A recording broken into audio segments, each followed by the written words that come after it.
22 de abril a 1º de maio, bispos de todo o país participaram da 47ª Assembleia Geral da CNBB. Durante a cobertura do evento, preparei várias entrevistas sobre assuntos variados. E hoje você está tendo a oportunidade de vê-las com exclusividade. Comentários sobre algumas dessas entrevistas, envie um e-mail para nós. O endereço eletrônico é o horizontedebate@tvhorizonte.com.br ou deixe um recado no nosso blog. O endereço é horizontedebate.blogspot.com. Falta de segurança, descaso com a saúde, preconceito.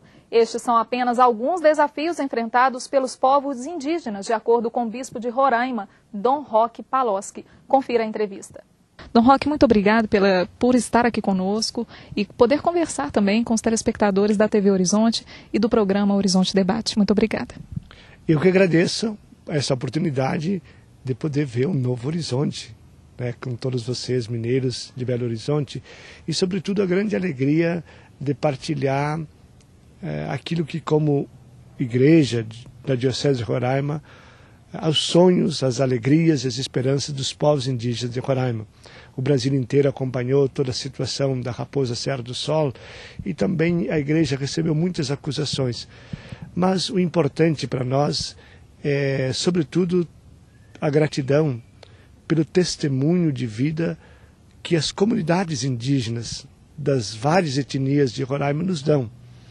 E isso ficou muito bem consagrado também no voto do ministro Aires Brito, quando ele, analisando todas as questões e, sobretudo, a petição que queria anulação da homologação em área contínua, ele, além de consagrar no seu voto a homologação em área contínua, ele usou o seguinte: deixemos que eles nos catequizem.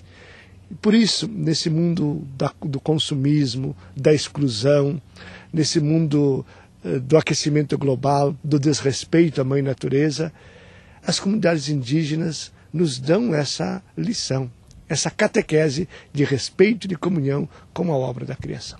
Nós temos muito que aprender com eles, né, Dom Roque? E eles enfrentam também muitos desafios, né? Quais são esses principais desafios, principais dificuldades enfrentadas hoje pelos povos indígenas?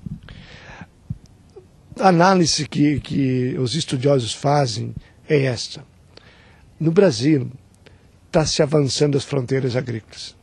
E, sobretudo, sempre se teve essa consciência aqui no país de que terras de povos indígenas são terras evolutas. Quer dizer, pode ir chegando, se invadindo e assim por diante. Então, cada vez mais estão sendo sufocados. Por outro lado, a dificuldade das políticas públicas em viabilizar, por exemplo, a saúde indígena, a educação indígena, que tem que ser uma educação diferenciada, e também a questão do preconceito. Eu, às vezes, ouço, não só em Roraima, mas emissoras de rádio, televisão, jornais, lendo em jornais ou revistas, o preconceito que se tem com os povos indígenas. Então, são problemas cruciais que nós precisamos superar. Nós ficamos contentes também que a mídia de cunho católico tem dado um grande espaço e uma grande projeção também às comunidades indígenas e, sobretudo, o respeito àquilo que é diferente. Porque todo mundo tem que ser igual. Não? Vamos aceitar aqueles que são diferentes e aqueles que o Estado brasileiro quis dar esse sentido de respeito às suas tradições, aos seus costumes, à sua religiosidade e também à sua forma de organização social. Para concluir a tua pergunta, dizer assim, que num país que os velhos já não têm mais oportunidade, as crianças são abandonadas, numa comunidade indígena você não encontra isso. Há dificuldades, às vezes, na nossa concepção, mas eles não têm isso e aquilo, e é preciso ter aquilo que nós temos.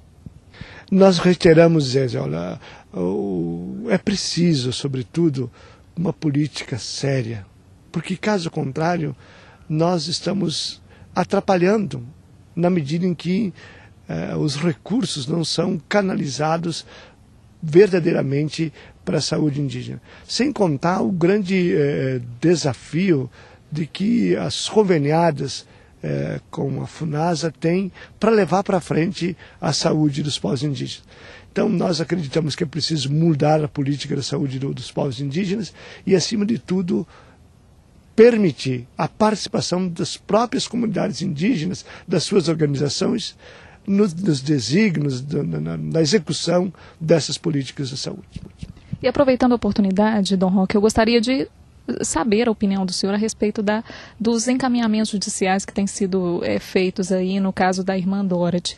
O que o senhor pensa a respeito disso?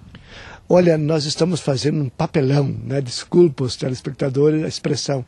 O nosso país, o Poder Judiciário, essa pátria amada idolatrada, tem apresentado para o mundo um papelão, na medida em que prende, solta, libera, promove um novo julgamento e, sobretudo, se escamoteia a questão central, né? Que é de uma justiça e, sobretudo, de respeito, né?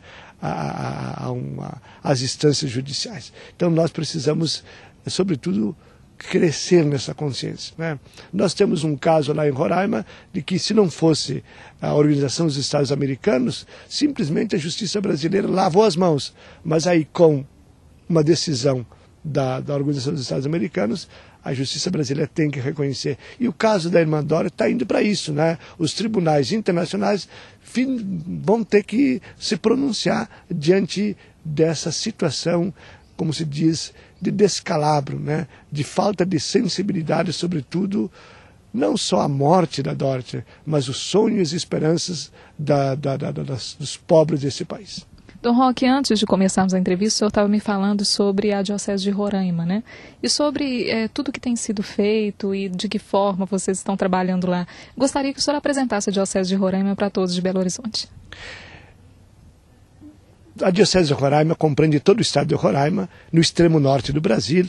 Eu, pessoalmente, moro acima da linha do Equador, portanto, estou no hemisfério norte. Ela tem o tamanho exatamente do estado de São Paulo, né? Exatamente o tamanho do estado de São Paulo.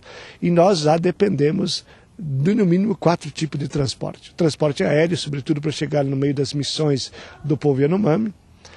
Também o transporte fluvial, para as comunidades ribeirinhas ao longo do Rio Branco e seus afluentes, e com o Rio Negro também, que fazemos divisa com o estado do Amazonas. Precisamos do transporte rodoviário tracionado, né, devido às áreas indígenas da colonização, e também o transporte animal. A Diocese de Roraima foi criada como prelazia em 1907 pelo Santo Padre, hoje Santo Padre Pio X, São Pio X, e foi entregue aos monges beneditinos, que permaneceram em Roraima até 1948. Fizeram um grande trabalho, sobretudo de enculturação, de respeito às tradições dos povos originários. Depois, de 1948, a Santa Sé retira os monges beneditinos e coloca lá os missionários e missionários da Consolata, com sede em Turim, que deram continuidade a um grande trabalho heróico. E em 1979 é criada, então, a diocese, passa de prelazia para diocese. Agora, até 1950, a população do então território, né, porque antes nós pertencíamos ao Amazonas. Em 1943, o então presidente da República, o Dr. Getúlio Dornelles, criou os 4 territórios, e um deles é o território federal do Rio Branco, porque o nome Roraima vem depois. Até 1950, no território, havia 18 mil pessoas. De 50 para 60, são dados oficiais do IBGE. Passa para 27 mil. De 60 para 70, passa para 46 mil. De 70 para 80, na década de 80, no início dos anos 80, a nossa população chega a 90 mil. E aí começou uma grande migração, sobretudo a partir do garimpo, né? Nós tivemos problemas sérios no estado de Roraima, que foi o garimpo, e praticamente, se não fosse um grito de desespero da igreja, através da CNBB e da Conferência Nacional dos Religiosos, da CRB, e um SOS para salvar o povo Yanomami, onde foi muita gente, né? Muita gente, inclusive aqui de Minas Gerais. E eu aqui, respeitosamente, quero fazer uma homenagem de gratidão, de modo particular, às irmãs da Providência de Gap, que foram lá e por 18 anos moraram no meio do povo Yanomami. E mudaram, em 3 anos mudaram a realidade da mortalidade infantil, da malária e de outras doenças tropicais. E, infelizmente elas não podem mais continuar e nós estamos desesperadamente, eu espero que algumas imagens do povo Yanomami possam ser colocadas no ar, desesperadamente tentando conseguir uma comunidade de religiosos que vá morar no meio do povo Yanomami, porque aquela missão do Chitei, que é no extremo do país como a Venezuela, está lá sem ninguém. E assim, a população foi aumentando, hoje nós chegamos praticamente a 450 mil habitantes, o estado é pouca população, mas é muito extenso. E graças à solidariedade também da CRB e CNBB, de 2007 para cá, tem chegado vários grupos de missionários, então tem amenizado um pouquinho a situação da diocese, sobretudo com a presença de mais irmãs, mais padres, e com isso tem se conseguido atender um pouco as necessidades elementares na evangelização do estado de Roraima. Dom Roque, muito obrigado por ter aceitado gentilmente estar aqui conosco. Obrigada pela entrevista. Eu que agradeço a oportunidade da TV Horizonte e suplico que o bom Deus derrame as mais abundantes bênçãos a vocês, funcionários, repórteres, né, da TV Horizonte, mas também a todos os telespectadores, para que verdadeiramente a nossa vida seja um grande hino de louvor de nós criaturas ao Criador. Nós vamos para um rápido intervalo, mas daqui a pouco nós estaremos de volta com mais Horizonte Debate.